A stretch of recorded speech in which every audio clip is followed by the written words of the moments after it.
All right, committed musicians, this is a piano lesson. So basically we're going to be in C. I just want to go over basically the dissonance that playing all of the intervals. We're going to play all of them, black keys included.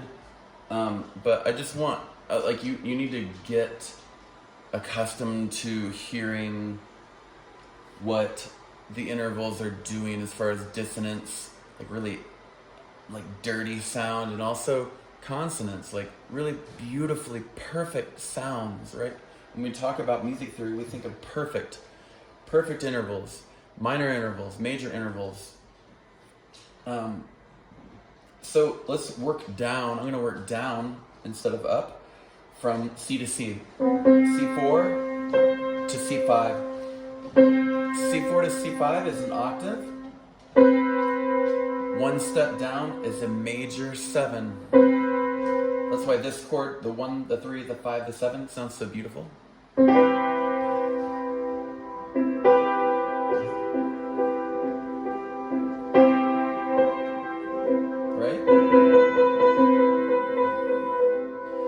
And then you've got a minor 7. So you've got a triad.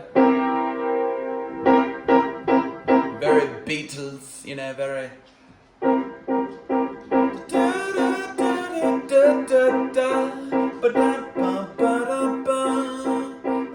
Chord change, right? So there's it's a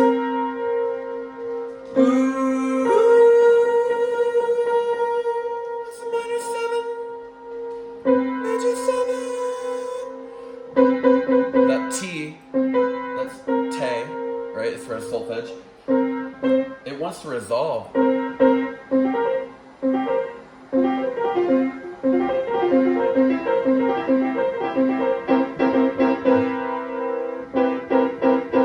There's both of them together. Very dissonant, right? You're going major 6 after the minor 7th, right?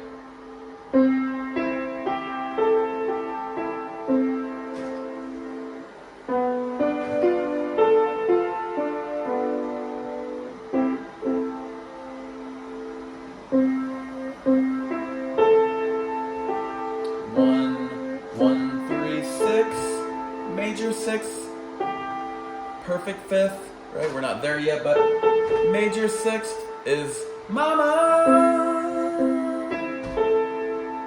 just killed a man, right? Bohemian Rhapsody, right? That's why I'm saying the numbers. The numbers work, right? If you sing the numbers, 1, 1, 3, 6, 5. Having that round sound, that Julia Child sort of Mickey Mouse.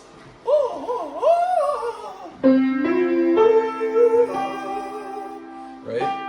Having that beautiful round sound of your voice, right? It helps. It helps to get a pure tone, right? So we've got a major 6 against the root, the tonic, the 1, right? We've got this. This is the minor 6. It's a very weak interval. A 1 to minor 6 is not very common because of the sonic weakness of how it interplays between all of these intervals, right? Then, all right, so we've got a perfect 5th coming up after the minor 6th.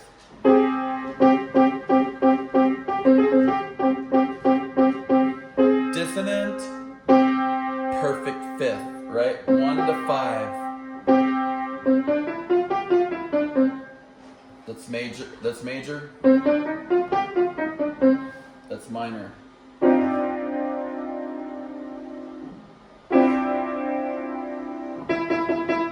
The third makes it happy or sad, right? We'll get to that. 1 to 5, perfect. Perfect 5th. Tritone, that's in between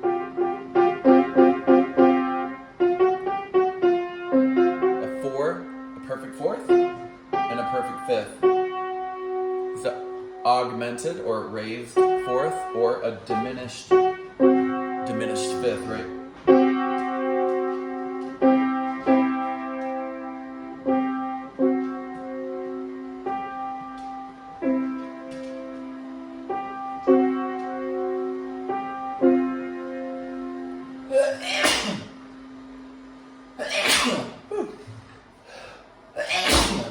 and like a triad, I usually sneeze in threes, right? So we're kind of highlighting that. Really, some people call it the devil's interval. It's just an augmented fourth, a raised fourth, or a flattened fifth, right? It's in between two perfect intervals, right?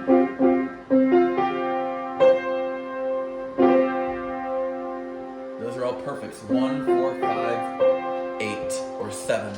Oh, sorry, or 1 if you really think about it. An 8 is just another 1, right? It's the octave, right? So we got a perfect fourth.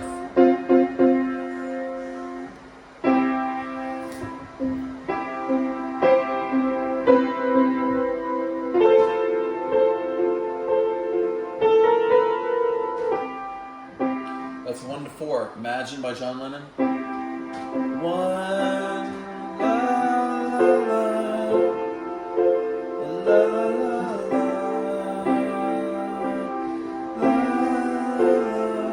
It's a 1 to 4 progression, but just the perfectness of the fourth, right? And then you've got a major third. Major thirds build on thirds, right, guys? Right? So, did it not? There it was just blurry. Low power mode. What's that? I wanted to know if you wanted to. Oh, no. Oh, man. I think it's good. Nice. Sorry. Thanks, man. No, you're fine. So, major third. Right? Everything is based on thirds.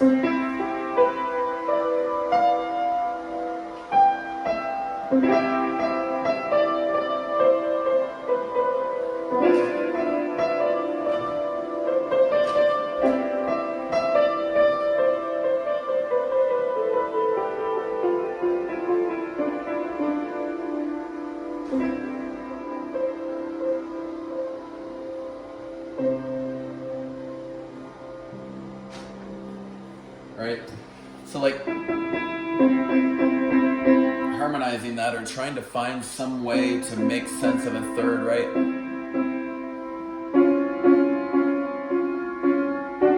And walking up to see that relationship, it's really important. Because it looks weird.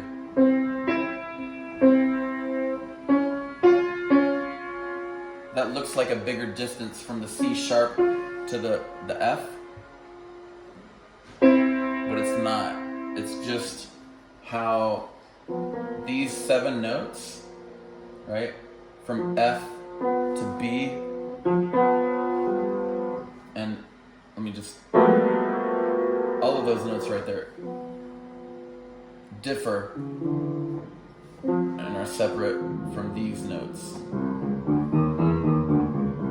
Right? And so that's the pattern. If you see the pattern, you can understand what the heck's going on, right? That's why I showed you the scale and wrote it out. Green is major. Red is minor. 2, 3, 6 is minor. 1, 4, 5, and 8, or 1, however you want to think about that. Technically, it's the octave. It's the 1 again, so it's not an 8, technically. But you can call it that. Figure out music theory however you need to figure it out. Like, don't fake anything until you make it. Don't fake it till you make it. Make it till you make it. Make it on a small scale of understanding in the key of C what's going on and how to create intervals and tonalities and conversations. Like your musical vocabulary is very important to understanding the tension and release. It's just like a joke. You have a setup and you provide tension and then laughter is the release. So you have to provide tension within a joke. You have to provide a point, a way to go, right? And so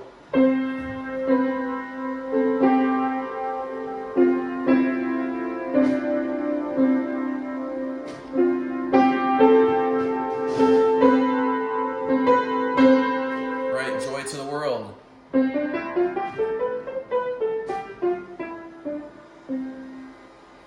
Right? So you've got, that's a good example of what I would call intervallic tensions, right? Intervals and feeling those tensions through a song that you know and that it's palatable. It doesn't matter if you are never gonna play Joy to the World, you hate Christmas songs, whatever it is, right? I usually say don't say hate or don't say can't. I just said it, but in the context of your learning, like, people hate to learn, and so you have to be real with that. So as a fellow committed musician, I want to project that seriousness so that you can figure this out and see what the heck these patterns are, because they matter. Like the relationship, the interval, the distance between one note to the next is an interval, and that's a very important concept to learn when you're dealing with an art form that is wordless sometimes, before you have words to associate with these feelings. But that's a dissonant feeling. Like, although you're playing C and C sharp, it's a very concrete thing as far as music theory, right? You are still under obligation to think seriously about these things and to become a committed musician. That's why I named my channel Committed. It used to be Committed Music, but I realized, I was like, no, it's not committed music. That's not specific enough. It needs to be committed musicians, because we are committed musicians to the point where you're committed, And so when you understand that has a timbre or a tone color, and it makes you feel a certain way to understand intervals, and you can utilize them more. So that's what this lesson is all about. I wanted to take 5 to 10 minutes to kind of go over this principle of intervals on the piano and draw with dry erase markers on a real upright piano, a Wurlitzer just beautifully sounding piano. It's just such a beautiful piano, and there's no shortcuts. I've been looking for a while, and you just have to learn it. You have to learn the intervals and really love it like you love yourself. Like, love the knowledge that are the unlovable parts of music. Learn the music theory so that you can have a conversation and see the full map. Roll out that map like a scroll, like a Lord of the Rings scroll is sometimes what I talk about. And finally, if I've earned, if you stayed with me to the end of this video, you're committed. So believe in yourself. Like, I see you for you. And I know that if you're watching full videos and you're not screwing around, like, you're serious about this, you're going to figure this out. Like, you might not know how to fix motorcycles, but if you listen to the right mentors, if you become a mentor yourself and start teaching these concepts to people, and kind of, teach your teacher what they taught you type of thing, or go over, have a brotherhood or a sisterhood where you can actually have meetings and talk about stuff like this. Like, okay, well, what does this sound like? What is this musical reality, this creation, this riff, this little ditty, right? What does that sound like? What's this? So what? Who cares? Who gives a crap about what you create? It's like, so you have to ask yourself those types of questions, and really think seriously about the fun that you want to have. Everybody talks about, like, you gotta be serious in music. No, you don't.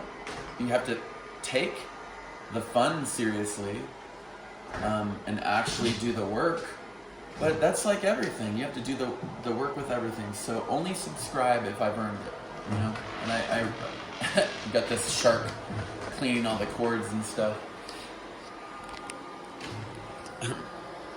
My dog's like, what is going on? He's like, I want to shake.